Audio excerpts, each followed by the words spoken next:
आप सभी का बहुत बहुत स्वागत है। मेरा नाम रोबिका लियाकत है और भारत 24 पर इस वक्त आप देख रहे हैं दहाड़। 2023 का चुनावी शंखनाद हो गया है। 5 राज्यों में इसी साल के आखिर में चुनाव होने हैं। मध्य प्रदेश, छत्तीसगढ़, तेलंगाना, मिजोरम, राजस्थान, ये सभी वो राज्य है जहां पर पार्टियां पूरी शिद्दत से मैदान में उतर गई हैं और सभी पार्टियों ने अपनी अपनी जीत के लिए ताकत भी लगाना शुरू कर दिया है। मध्य प्रदेश, छत्तीसगढ़, राजस्थान, यहां सीधा मुकाबला है दो पार्टियों के बीच में, बीजेपी और कांग्रेस। पीएम मोदी बीते कल ही मध्य प्रदेश और राजस्थान के दौरे पर थे।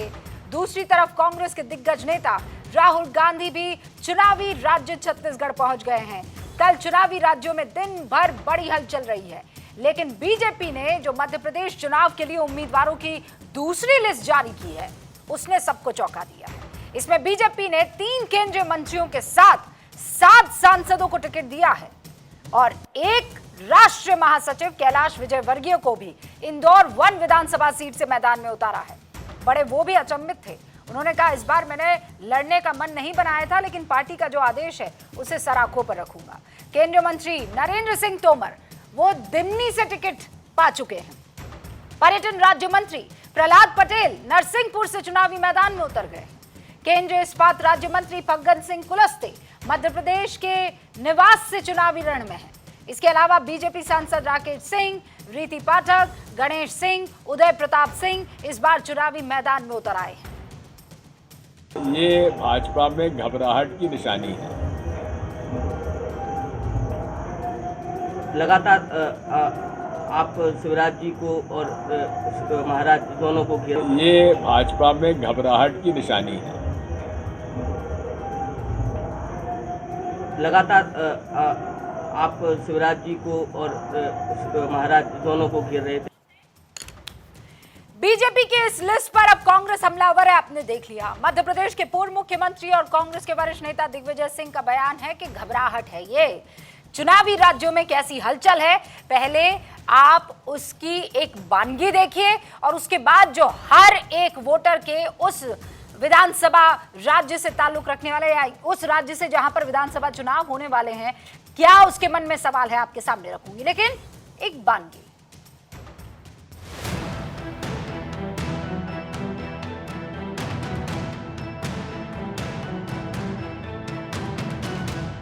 जहां लाल डायरी में काली करतूते हो, वहां कौन पैसा लगाना चाहेगा। We are probably winning Telangana. Right. We are certainly winning Madhya Pradesh. We are certainly winning Chhattisgarh. Okay. Rajasthan, we are very close and we think we'll be able to win. Congress के लोग, अरे मैं तो तुम्हारे leader से कहूंगा कि अब की बार वायनाड नहीं हैदराबाद से मुकाबला करो मेरा।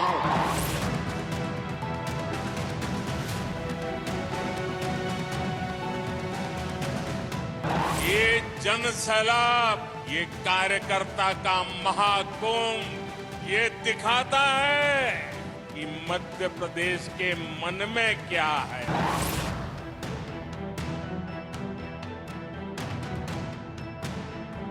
पार्टी को लगता है कि मुझे विधानसभा का चुनाव लड़ना चाहिए, तो पार्टी का आदेश सिरोधार्य है। बचाने के लिए नहीं, हार शर्मनाक न रह जाए, इसलिए ये सब उतारे जा रहे हैं। इसने भारतीय जनता पार्टी की महाविजय को सुनिश्चित कर दिया है। हमारे सारे दिग्गज चुनाव लड़ेंगे। ये भाजपा में घबराहट की निशानी है। याद रखिएगा, मोदी यानी हर गारंटी पूरी होने की गारंटी।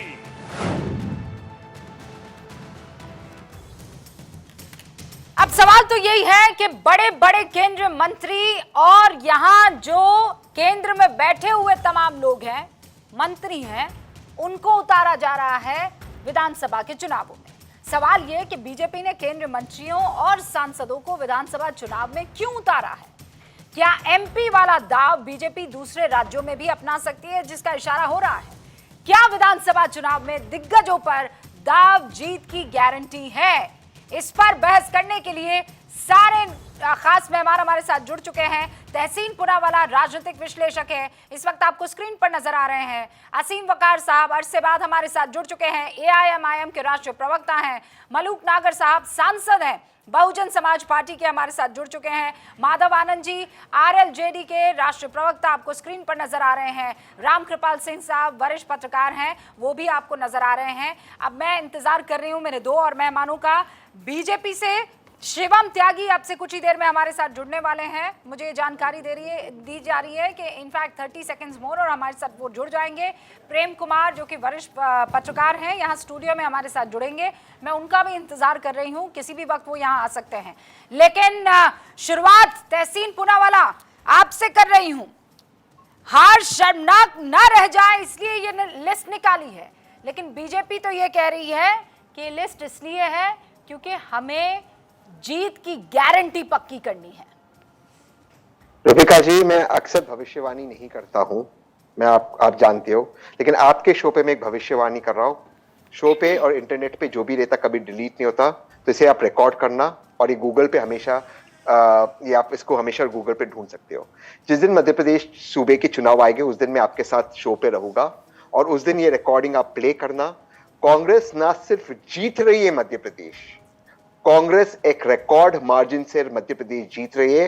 कमलनाथ जी मुख्यमंत्री बनेंगे, एक नया रिकॉर्ड कायम होगा। भाजपा कुछ भी कर ले, अगर माननीय प्रधानमंत्री नरेंद्र मोदी जी खुद प्रत्याशी बनकर आए, MLA प्रत्याशी बनकर आए और अपने आप को मुख्यमंत्री डिक्लेयर कर दे मध्य प्रदेश में, तब भी कमलनाथ जी मुख्यमंत्री बनेंगे। कांग्रेस रिकॉर्ड मार्जिन से मध्य प्रदेश जीतने जा रही है। तो आप कह रहे हैं कमलनाथ जी बनेंगे और दिग्विजय जी क्या करेंगे? 100% दिग्विजय जी उनको सपोर्ट करेंगे और उनके बेटे मिनिस्टर बनेंगे। अच्छा, मतलब ये भविष्यवाणी हो चुकी है। शिवम त्यागी हमारे साथ जुड़ चुके हैं। शिवम जी, सुन लिया आपने, घबराहट की निशानी है। तहसीन पुनावाला नजूमी नहीं है कह रहे हैं, सिफोलॉजिस्ट भी मैं नहीं हूं, लेकिन लिखकर ले लीजिए, मध्य प्रदेश के जब आंकड़े आएंगे तब आप लोगों की बुरी हार होगी। कमलनाथ रिकॉर्ड जीत दर्ज करेंगे, यह भविष्यवाणी है तहसीन पुनावाला की। देखिए, तहसीन भाई ने कहा कि वो सेफोलॉजिस्ट भी नहीं है और जितना मैं उनको जानता हूं वो ज्योतिष भी नहीं है, और अगर वो दोनों ही नहीं है तो मुझे लगता है कि उनके तर्क में कार्यकर्ता होने के नाते जोश होना स्वाभाविक है। लेकिन हालात आज के ये हैं कि उनके पास टिकट डिक्लेयर करने के भी सिचुएशन में नहीं है। और जहां तक बात उन्होंने कहा कि लिख कर ले लीजिए, मैं तो कहता हूं लिख कर दे दीजिए, आप अपने पास ही रख लीजिए, जिस दिन आंकड़े आएंगे उस दिन देख लेंगे हम। दूसरी बात यह भी है कि पहले मध्य प्रदेश और फिर पूरा देश, ये तय है कि आदरणीय प्रधानमंत्री जी के नेतृत्व में जिस तरीके से चीजें चली हैं, जिस तरीके से भारतीय जनता पार्टी का ग्राफ बढ़ा है, जिस तरीके से चुनावी कैंपेन को बल मिला है, जिस तरीके से हमारे मंत्री और सांसद और उसके अलावा राष्ट्रीय महामंत्री वहां पर चुनाव लड़ रहे हैं, इस बार 2/3 बहुमत से ज्यादा भारतीय जनता पार्टी वहां पर लेकर आएगी और कांग्रेस को एक बार फिर से वही हाथ लगेगा जो अक्सर पिछले 20 साल से लगता आया। हालांकि बीच में कुछ समय के लिए वो जरूर आए थे, लेकिन उस समय में भी अगर आए तो घोटाला किया, और घोटाला करके अच्छा, शिवम जी, एक बात तो बता दीजिए मुझे, भारतीय जनता पार्टी की समय। अच्छा, एक बात तो बता दीजिए, क्यों केंद्रीय मंत्रियों को और सांसदों को उतारा जा रहा है विधानसभा के चुनावों में? मैं ये नहीं कह रही हूँ कि ये नहीं होना चाहिए, तो इनलीगल है, तो कभी नहीं होता है, लेकिन मान लीजिए किसी बड़े चेहरे को अगर छोटे चुनाव में उतारा जाए, और मैं लोकसभा से कंपेयर कर रही हूँ, तो इसका मतलब मामला तो गड़बड़ है ना। किसी भी तरीके से बचाना है, इसीलिए बड़े बड़े लोगों को लगाया जा रहा है। देखिए, नहीं रूबिका जी, ऐसा नहीं है। एक्चुअली कांग्रेस और भारतीय जनता पार्टी में एक फर्क है। कांग्रेस में सबसे टॉप पर होते हैं जो राजघराना है उसके लोग, फिर उसके बाद A लिस्ट वाले नेता होते हैं, फिर B लिस्ट वाले, C लिस्ट वाले, नीचे कार्यकर्ताओं तक पहुंचते पहुंचते तो वो बेचारे Z लेवल के नेता होते हैं। भारतीय जनता पार्टी में आदरणीय प्रधानमंत्री जी से लेकर और एक छोटा सा कार्यकर्ता होने तक सब पार्टी के कार्यकर्ता हैं। अब आपने तमाम चुनाव देखे होंगे, मुझे अच्छे से याद है हैदराबाद म्युनिसिपल कॉर्पोरेशन के चुनाव में भारतीय जनता पार्टी ने किस तरीके से मेहनत की थी, या फिर इसके अलावा हिंदुस्तान में किसी भी राज्य के चुनाव में, लोकल बॉडी चुनाव में भारतीय जनता पार्टी कार्यकर्ताओं में फर्क नहीं करती। लेकिन हाँ, कांग्रेस का ऐसा कल्चर है कि भाई अगर राजघराने के लोग हैं तो उनकी कुर्सी फिक्स हो गई। इसके अलावा जो उनके शिवम त्यागी कह रहे हैं कि भाई हमारे यहाँ पर राजशाही नहीं है, हमारे यहाँ जिसको जो काम दिया जाए वो करने को तैयार रहता है। तो मलूक नागर जी, आप तो खुद एक सांसद हैं, आप मुझे बताइए, अगर आपको एक विधानसभा चुनाव में कहा जाए कि जाइए चुनाव लड़िए फला सीट से, तो ये आपका डिमोशन होगा, प्रमोशन होगा, या फिर ये कहा जाए कि आप ही हैं जो जितवा सकते हैं?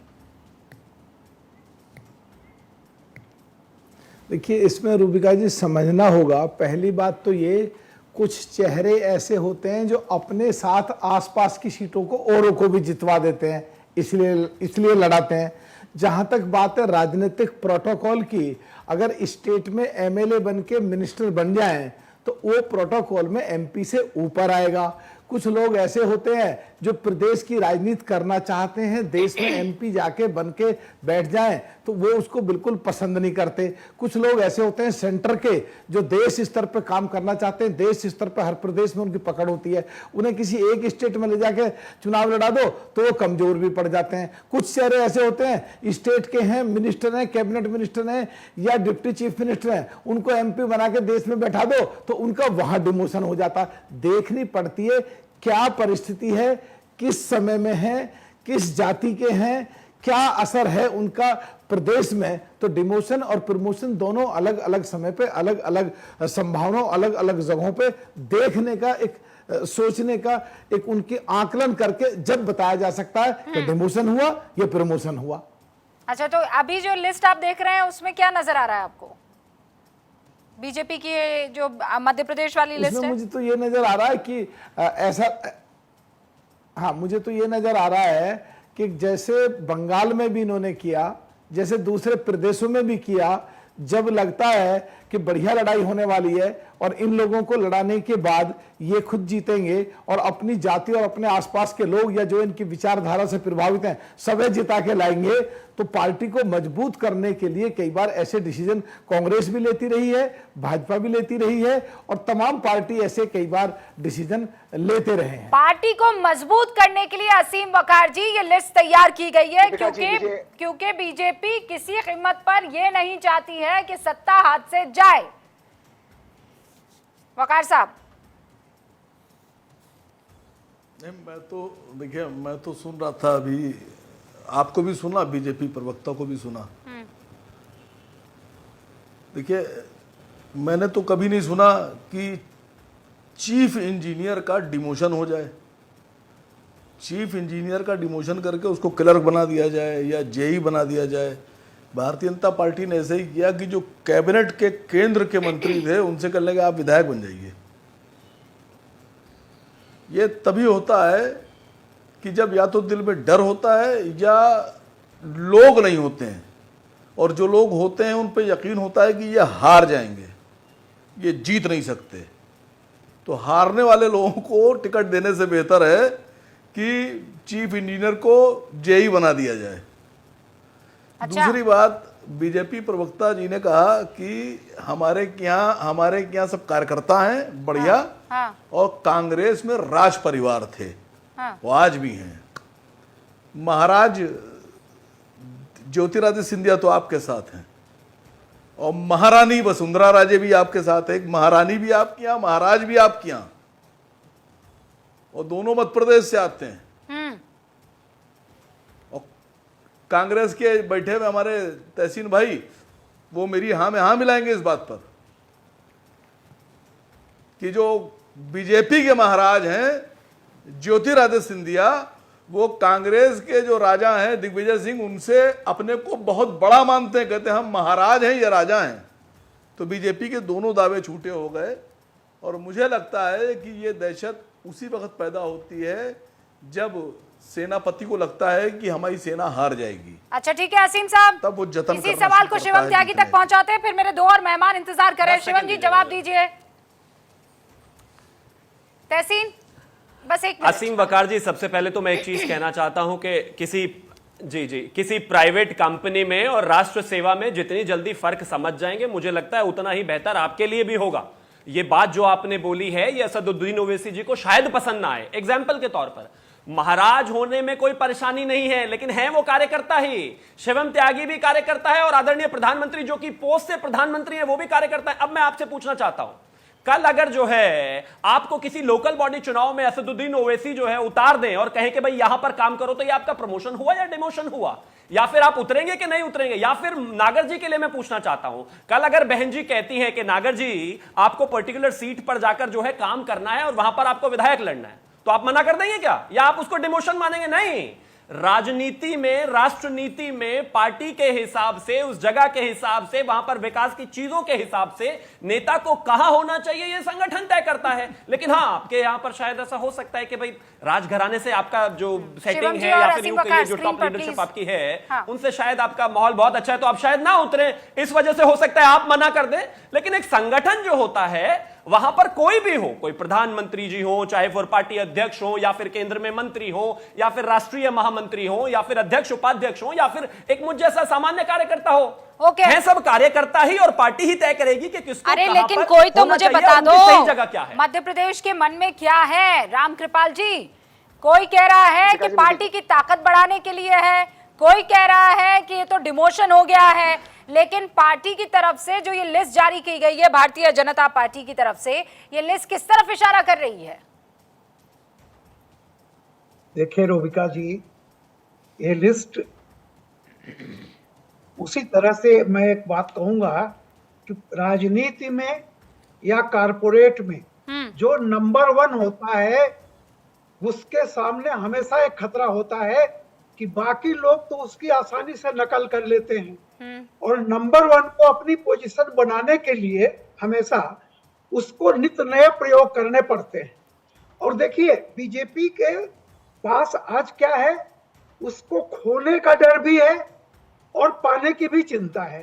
कांग्रेस को खोने का डर नहीं है, उसको सिर्फ पाने की चिंता है। तो दोनों की रणनीति में फर्क होगा हमेशा।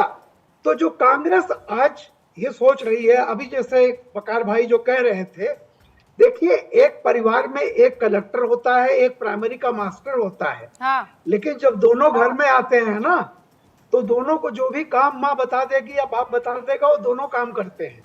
अगर बैल को चारा डालना है तो कलेक्टर साहब को भी डरना पड़ेगा। परिवार में ये नहीं देखा जाता है कि कौन बड़ा है कौन छोटा है। अच्छा, बीजेपी तो एक परिवार की तरह बिहेव करती है, इस बात को समझ लीजिए, हाँ। और ये किसी पार्टी के लिए प्लस पॉइंट है, ये माइनस पॉइंट मत समझिए। ये तो खुला चैलेंज है भाई, तहसीन पूनावाला, असीम वकार जी, मलूक जी, आप सबके लिए कि पार्टी परिवार की तरह बिहेव करती है। आप ऑफिस में कुछ भी रहे, लेकिन परिवार की बेहतरी के लिए आपसे जो करवाया जाएगा आप कर लेंगे। माधव आनंद जी, पहले मैं आपका ओपनिंग रिमार्क चाहती हूँ और फिर इसी लाइन पर मैं डिबेट ओपन करूंगी। माधव आनंद जी। रूबिका जी, देखिए बीजेपी एक कैडर बेस्ड पार्टी है और समय परिस्थिति के अकॉर्डिंग वो अपना डिसीजन लेती रहती है। और जहां तक बीजेपी में कोई बड़ा या छोटा का भावना हमेशा से नहीं रहा है। देखिए बहुत सारे ऐसे मंत्री रहे हैं जिनको मंत्रिमंडल से हटा के उनको संगठन की जिम्मेदारी दी गई और बखूबी संगठन का काम वो कर रहे हैं। जेपी नड्डा जी भी पूर्व में मंत्री थे और अभी राष्ट्रीय अध्यक्ष हैं। तो इस तरह बीजेपी जैसो अपना काम करती रहती है। और सबसे ज्यादा संगठन पे अगर कोई पॉलिटिकल पार्टी काम करती है तो यह कहने में मुझे कोई हिचकिचाहट नहीं है, क्योंकि मैं भी एनडीए का पार्ट हूं, वो बीजेपी है। अब जहां तक है कि बड़े बड़े सुरमा, तो ये अच्छी बात है, यानी यही तो बीजेपी की एक ब्यूटी है, एक सुंदरता है, लोकतंत्र की ब्यूटी है कि आप अगर मंत्री भी हैं केंद्र में, हाँ। तो आप विधायक के पद भी लड़ने के लिए अगर पार्टी ने कहा, पार्टी को लगा कि आपको लड़ना चाहिए, तो उन लोग सब लोगों ने एक्सेप्ट किया। यही अनुशासित पार्टी होने का जैसे एक सबूत मिलता है बीजेपी की तरफ से। जहां तक बात है, आपने कहा कि मध्य प्रदेश में क्या होगा, ज्योतिरादित्य सिंधिया ने तो कहा ही है कि मध्य प्रदेश के जनता के दिल में मोदी जी और मोदी जी के दिल में मध्य प्रदेश। तो निश्चित रूप से मध्य प्रदेश में निश्चित रूप से बीजेपी अपनी सरकार बनाएगी और काम के बल पे आदरणीय प्रधानमंत्री जी के यशस्वी नेतृत्व में जितने काम हुए हैं, रूबिका जी मुझे 1 मिनट का टाइम दीजिएगा, जितने क्रोनिक समस्याएं जैसे पूरे भारतवर्ष में थी, हाँ। अरे क्रोनिक समस्या यानी लाइलाज बीमारी जिसका डॉक्टर भी इलाज नहीं कर सकता या बहुत कम संभावनाएं रहती हैं कि उसका इलाज भी हो, आदरणीय मोदी जी ने अपने कार्यकाल में 9 साल में लगभग बहुत सारे क्रोनिक समस्याओं को दूर करने का काम किया। जैसे जम्मू कश्मीर का मामला हो, आतंकवाद का मामला हो, राम मंदिर का मुद्दा आज से अरे नहीं चला सर, है, लेकिन ठीक ये है, राम मंदिर 370 आतंकवाद, ये जितने भी मुद्दे आप बता रहे हैं, ये लोकसभा चुनाव में राष्ट्रीय हित में जो काम हुआ है ये मुद्दा उठाया जा सकता है, लेकिन फिलहाल में विधानसभा के जो इन 5 राज्यों के चुनाव होने वाले हैं, इसमें क्या ये मुद्दे हावी रहने वाले हैं या फिर सरकार को लेकर, सरकार के प्रदर्शन को लेकर जनता वोट करने वाली है? एक बहुत सरल सवाल, और यही वजह है कि एंटी इनकम्बेंसी को देखते हुए सीधे तौर पर यह लिस्ट जारी की गई है। 40 में से मेरे पास आंकड़ा यह कहता है 37 सीट ऐसी थी जहां पर बीजेपी को हार मिली थी, और शायद यही वजह है कि बीजेपी शुरू से ही इस काम पर लग गई है कि सारे दिग्गज उतार दो मैदान में, कोई तीर खाली ना जाने पाए। हमारे साथ हमारे प्रेम कुमार जी भी जुड़ चुके हैं। मैं अभी प्रेम जी आपको स्टूडियो में बुलाऊं उससे पहले असीम वकार साहब, अब सवाल यह है कि आप किसकी तरफ से इस वक्त अपनी बात रखेंगे? उनकी तरफ से जिनको असदुद्दीन ओवैसी साहब चैलेंज कर रहे हैं कि आओ ना भाई हैदराबाद में लड़ाई कर लो, चुनाव लड़ लो, या उनकी तरफ से जो नई नई लिस्ट जारी कर रहे हैं जिसमें दिग्गज है?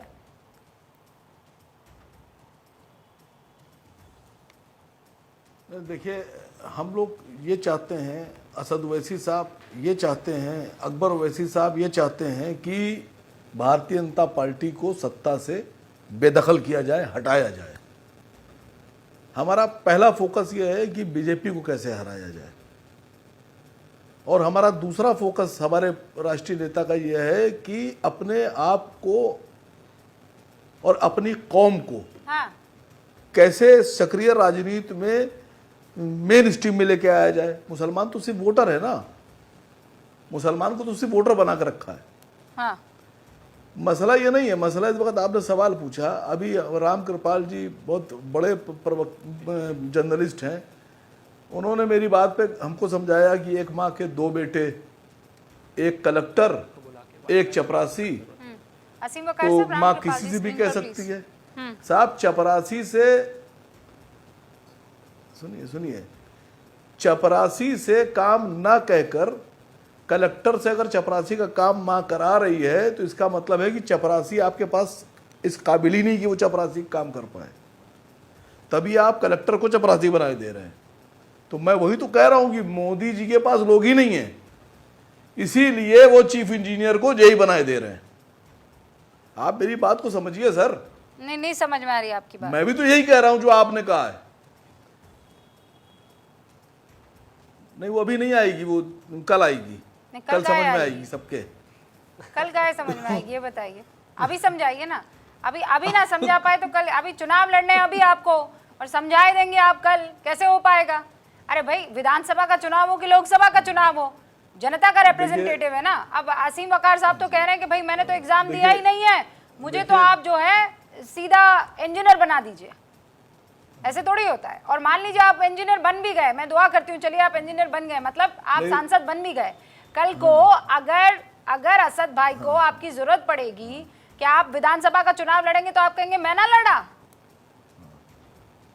है ना? कह देंगे नहीं लड़ूंगा। नहीं, आप मेरी बात को समझिए।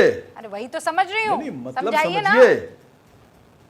अब मैं जवाब दे रहा हूँ। हमारे क्या हैदराबाद में 7 विधायक हैं। हाँ। असद साहब अगर किसी विधायक से कहें कि तुम विधायकी से इस्तीफा देके जाके सभासद का चुनाव लड़ लो, हाँ, तो ये कंफर्म हो गया ना कि उस सभासद की सीट पे हमारे पास सभासद लड़ने योग्य आदमी नहीं है। हाँ, तो पक्का कंफर्म है ना। सीट हम हार रहे हैं। अगर हैदराबाद की किसी एक सीट से चुनाव लड़ाया जाता है तो इम्तियाज जलील कहेंगे मैं नहीं लड़ा हूं, जिसको लड़ाना है लड़वा दो। असीम साहब कल को अगर सांसद बन गए तो अगर आपसे कहा विधायक का चुनाव लड़ लो तो आप कहोगे असद साहब ये रही आपकी विधायकी की टिकट, मैं नहीं लड़ा, मैं ज्वाइन कर रहा हूं कांग्रेस, है ना? नहीं, मैं समझा रहा हूं आपको, मैं आपको समझा रहा हूं कि जिस ओहदे पर आप हैं और जिस पैकेज पे आप हैं, अगर कल को आपके बॉस आपसे कहें कि अब आपको ये ओहदा छोड़कर आप हर बार मेरे पैकेज से काहे चिंता है भाई? हमारे पैकेज छोड़िए, मैं मेहनत करके कमा रही हूँ, काहे आपको दिक्कत है? मेरा पैकेज जहाँ होती हो आप मेरे पैकेज के पीछे पड़ जाते हैं। पिछले चैनल में पैकेज, ये वाले चैनल में पैकेज। अरे हाँ, आपको मैं पढ़ खुश रहा हूँ होना पैकेज चाहिए के ना पीछे। कि आप अभी बोल रहे थे मेरी कौम आप ही की कौम की लड़की है। अगर मेहनत करके बढ़िया पैकेज उसका है तो आपको दिक्कत नहीं होनी चाहिए, आपको कहना चाहिए वल्लाह माशाल्लाह बहुत बढ़िया। नहीं, सुनिए, नहीं, मेरी कौम की लड़की है, मैं चाहता हूं देश की प्रधानमंत्री बने आप, लेकिन आपसे भी हमें उम्मीद है कि आप अपना तो आगे बढ़ाए ले रही हैं, पैकेज वैकेज सब करे ले रही हैं, तो आप ये चाहती हैं कि हिंदुस्तान का मुसलमान जो है वो डिब्बे में बंद कर दिया जाए, ये तो आप चाह रहे हैं ना, दिया जाए। मैं तो कह रही हूँ आप तो चाह रहे हैं कि लड़की बुरके से ना निकले, सपोर्ट करें हम लोगों को। लियाकत तो चाह रही है कि लड़की बुरके से निकले, आए यहाँ पर बैठे बात करे, पढ़े लिखे, वो सब करे। आप लोग तो लड़कियों को 33% आरक्षण देने में भी आप लोगों को प्रॉब्लम हो रही है। डब्बे में कौन बंद करे दे रहा है, मुझे ये बताइए। रूबिका लियाकत ने थोड़ी किया है। 33% आरक्षण के खिलाफ किसने वोट किया? रूबिका लियाकत ने कि ये दो आपके इम्तियाज जलील और असद साहब ने। फिर कह रहे मेरी कौम पीछे है। अरे भैया कौम पीछे इसलिए क्योंकि आप औरतों को आगे नहीं कर पा रहे असीम साहब। अब उस पर हम फिर चर्चा करेंगे। सुनिए तो, मैं दोबारा आती हूँ। सुनिए तो, नहीं फिर आप कहेंगे पैकेज। अरे सुनिए तो, बात तो सुनिए। नहीं, बात नहीं सुन रही है बाबा, आपने सब कह दिया, अपना आपने भड़ास निकाल ली। भड़ास तो आपने आरक्षण के खिलाफ कोई नहीं है, जवाब दिया है प्रभु। जो गलत व्यवस्था है कि नहीं पिछड़ों का ओबीसी का और माइनॉरिटीज का आरक्षण मार के जो बाकी अपर क्लास औरतों को दिया जा रहा है, हमें उस पर आपत्ति है। कहां से अपर क्लास? कैसी बात कर आप रहे ये हैं चाहती हैं कि सब अपर क्लास औरतों को मिल जाए, मुसलमानों को पिछड़ों को कुछ ना मिले। के खिलाफ है। अगर आप आरक्षण में अपना वोट नहीं दे रहे हैं असीम साहब, तो आप वोटर, आप महिलाओं के खिलाफ है। मैं आपको बिल्कुल सीधे तौर पर कह रही हूँ। लेकिन अब मैं इस मसले को आगे बढ़ाती हूँ। किसी दिन इत्मीनान से बैठेंगे, बात करेंगे। वो आपकी नक्काशाही वाले मैं ये कह रहा हूँ कि आगे बैठे आप और मैं यहाँ से आपको मुस्लिम महिलाओं का विरोध क्यों कर रही हैं? ओके, एक सेकंड शिवम त्यागी जी, आप इतनी तरक्की कर रही हैं, आप मुस्लिम क्यों नहीं महिलाओं का चाहती हैं कि विरोध आपके आपने बराबर किया है, में मैंने ओबीसी नहीं महिला किया है। है। आपने महिलाओं को जात पात में बांटा है। फिर कह रही हूँ we are not talking about महिला बराबर से आए, आप क्यों आज महिलाओं मैं का बात विरोध कर कर रही हूँ मध्य प्रदेश की लिस्ट के बारे में। अब रुकिए ना, मैं जानती हूँ कि आपको नहीं, आप उसमें बोलने में मुसलमानों दिक्कत के और होगी ना, ओबीसी बीजेपी का महिलाओं साथ के दे खिलाफ पाएंगे क्यों ना आप ये कांग्रेस बता का साथ दीजिए। दे पाएंगे। Shivam Tyagi, coming back to my topic. आप पहले इतना बताइए कि ओबीसी महिलाओं के और मुस्लिम महिलाओं के आप खिलाफ क्यों हैं? आप तो सारी महिलाओं के खिलाफ हैं। रूबिका जी, टोटली। रूबिका जी, शिवम त्यागी स्क्रीन पर। रूबिका जी देखिए, वो आपके पैकेज के बारे में तो इसलिए पूछते रहते हैं क्योंकि तेलंगाना में जो सरकार है उसमें कट मनी में इनका काफी हिस्सा रहता है। एक ऑर्डर जो है इनके ऑफिस से होकर जाता है, फिर वहां पहुंचता है तो वहां से कुछ हिस्सा आता रहता है। ऐसा तो पहले भी काफी हुआ है, तो वो यहां पर भी इंटरेस्टेड है कि शायद कुछ हिस्सा जो है इधर भी आ जाए। दूसरा, रामकृपाल जी ने किस परिप्रेक्ष्य में कहा, शायद वो समझे नहीं। भैया, इस कलेक्टर और चपरासी वाली मानसिकता से बाहर निकलो। होना चपरासी भी बुरा नहीं है, लेकिन जब आप परिवार में होते हो तो कलेक्टर हो, चपरासी हो, सब एक हैं। वहां कोई डिफरेंशिएशन नहीं है। अब आप मानते होंगे कि भाई असद साहब जो है कलेक्टर है और आप चपरासी है, लेकिन मैं नहीं मानता। मैं मानता हूं वो भी बराबर है, आप भी बराबर है। वो भी पार्टी के लिए काम करते हैं, आप भी पार्टी के लिए काम करते हैं। वो ग्राउंड पर काम करते हैं, आप दिन रात टीवी पर आकर अपनी पार्टी का पक्ष रखते हैं। ऐसे ही मैं मानता हूं कि मेरी पार्टी के राष्ट्रीय अध्यक्ष से लेकर और एक छोटे से कार्यकर्ता तक, मुझ तक, यानी कि मुझ जैसे एक छोटे से कार्य तक सब बराबर काम करते हैं।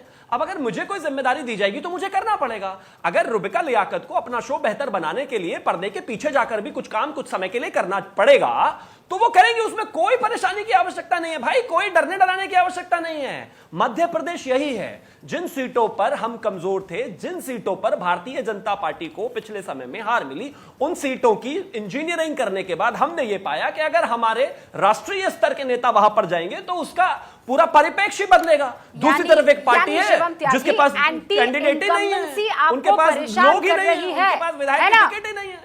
सरकार के खिलाफ नाराजगी का डर आपके मन में है, इसीलिए तो सारे बड़े नेता आपने उतार दिए। नहीं क्या होता, ये तो मानेंगे ना? नहीं ऐसे ही हमें आइस पाइस खेलना है। हमें नहीं, बिल्कुल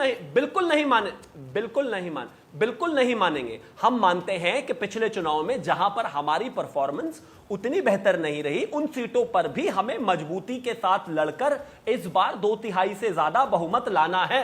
डर उनको होना चाहिए जिनके पास अभी तक कैंडिडेट डिसाइड करने के लिए ही नाम नहीं है, जिनके पास प्रेम कुमार जी हमारे साथ जुड़ गए। ओके शिवम जी, आपस का स्वर फटेबल ही शिवम जी, मैं इस मसले पर बातचीत करने के लिए सबको 30 सेकंड्स का टाइमर दे रही हूँ, लेकिन प्रेम कुमार जी हमारे साथ लेट जुड़े हैं। प्रेम जी, ये बीजेपी की ताकत है कि बीजेपी की मजबूरी है? तमाम बड़े केंद्रीय मंत्री, 7 सांसद टिकट हासिल करके कह रहे हैं पार्टी जो कहेगी मैं करूंगी। दूसरी पार्टियों में तो आप ये होता देख सकते हैं क्या? आपने टिकट काटा या आपने केंद्र से उनको यहाँ राज्यों में बुलाया तो फौरन शुरू हो जाता है मामला ये कहने को कि अब मैं बगावत कर दूंगा या कर दूंगी। देखिए, मजबूरी भी है रूबिका जी और ताकत भी है। अच्छा, ताकत है चूंकि केंद्रीय मंत्री हैं, उनको वो वहाँ झोंक रहे हैं चुनाव में बेस्ट परफॉर्मेंस के लिए, जैसा कि आमतौर पर बीजेपी का तर्क है। पर यहाँ एक दूसरा पहलू भी है। दूसरा पहलू ये है कि जब प्रहलाद पटेल जी ने कैबिनेट की मीटिंग को ट्वीट किया था महिला आरक्षण को लेकर के, और उनको अपना ट्वीट वापस लेना पड़ा था, तो उस समय लग रहा था कि क्या एक्शन होने वाला है, क्या एक्शन होने वाला है। ये एक्शन होने वाला है कि मंत्री जी जाइए, आप उस सीट पर लड़िए, और अगर हार गए तो लोकसभा में तो फिर मौका मिलना नहीं है। ये आपको एक अग्नि परीक्षा से में डाल दिया गया। हाँ। कैलाश विजयवर्गीय जी बंगाल चुनाव हारने के बाद में शंट कर दिए गए, उनको भी दिया गया कि आप जाइए लड़िए। और इसके साथ एक और घटना घटती है कि नरेंद्र मोदी जी जाते हैं मध्य प्रदेश। हाँ। और एक बार भी शिवराज सिंह जी का नाम नहीं लेते।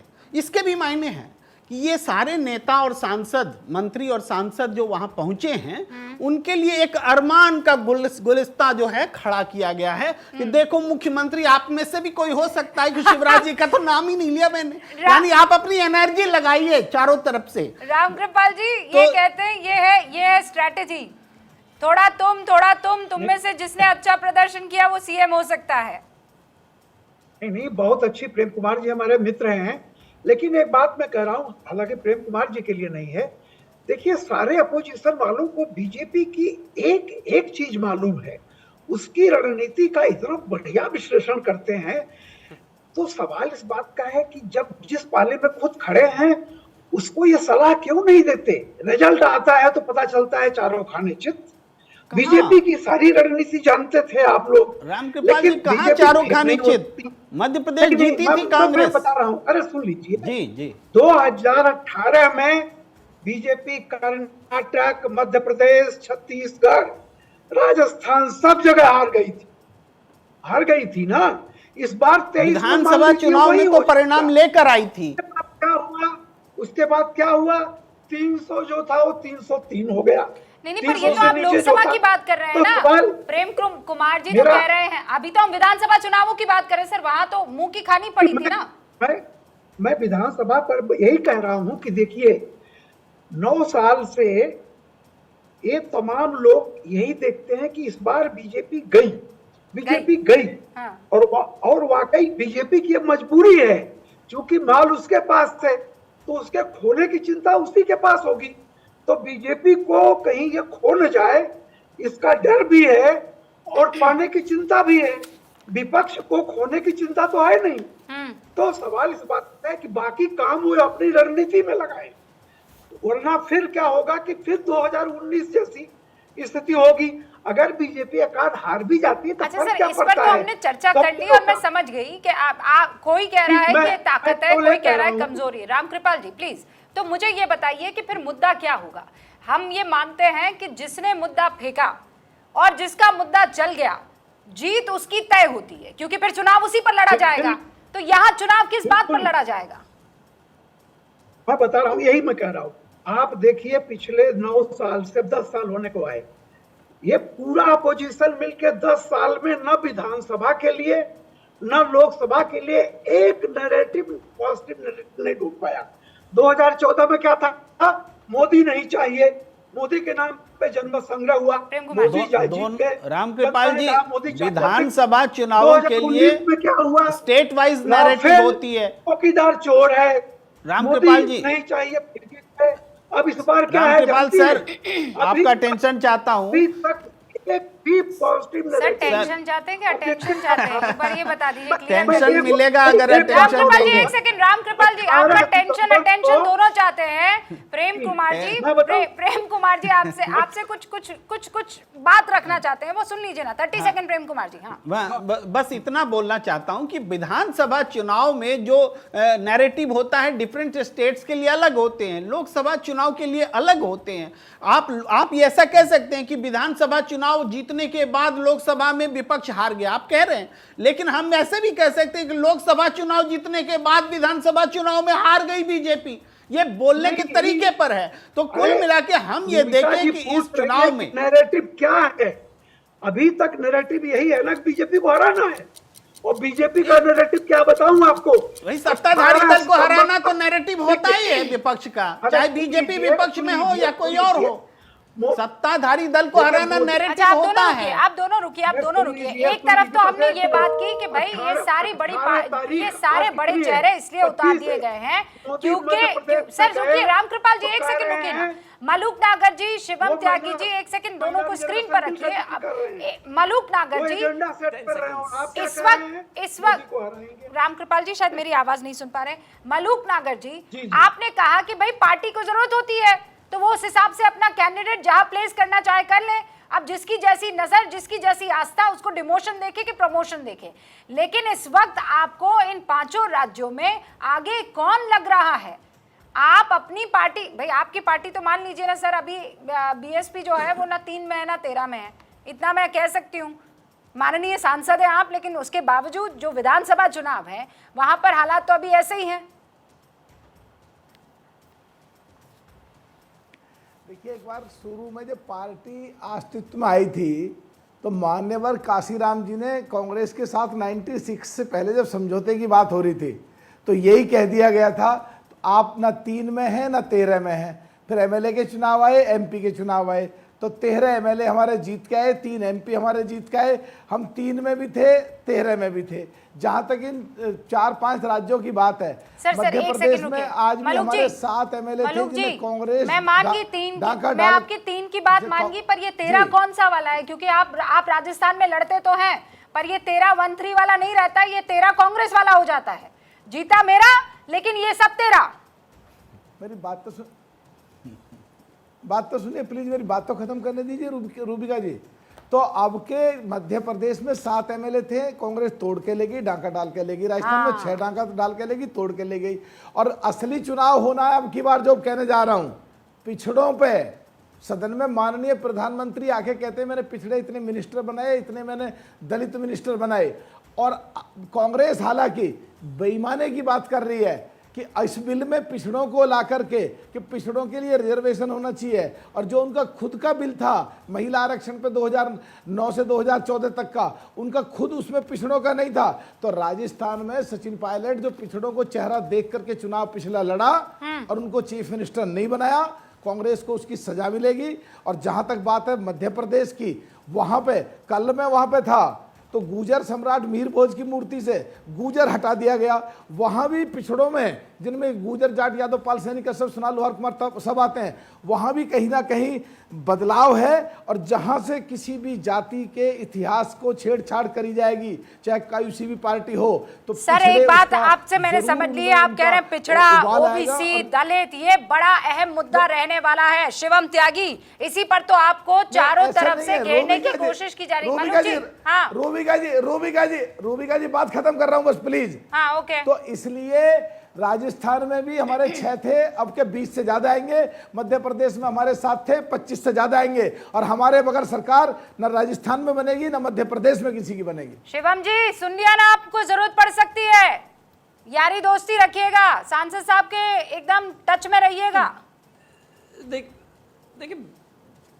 देखिए सांसद जी तो हमारे मित्र ही हैं, यारी दोस्ती ही है रूबिका जी। और जहां तक यारी दोस्ती की बात है, वो सांसद जी ने क्लियर भी कर दिया नागर जी ने कि भाई देखिए हमारे, देखिए उन्होंने कह ही दिया, ये तो मलूक जी ने कह ही दिया कि देखो भैया हमारे ऊपर जो है कांग्रेस वालों ने तो डाका डाल लिया था, तो भाई जिसने डाका डाला उससे तो फिर से दोस्ती होने की संभावना है ही नहीं, तो हम ही बचे, तो हमसे ही होनी है। खैर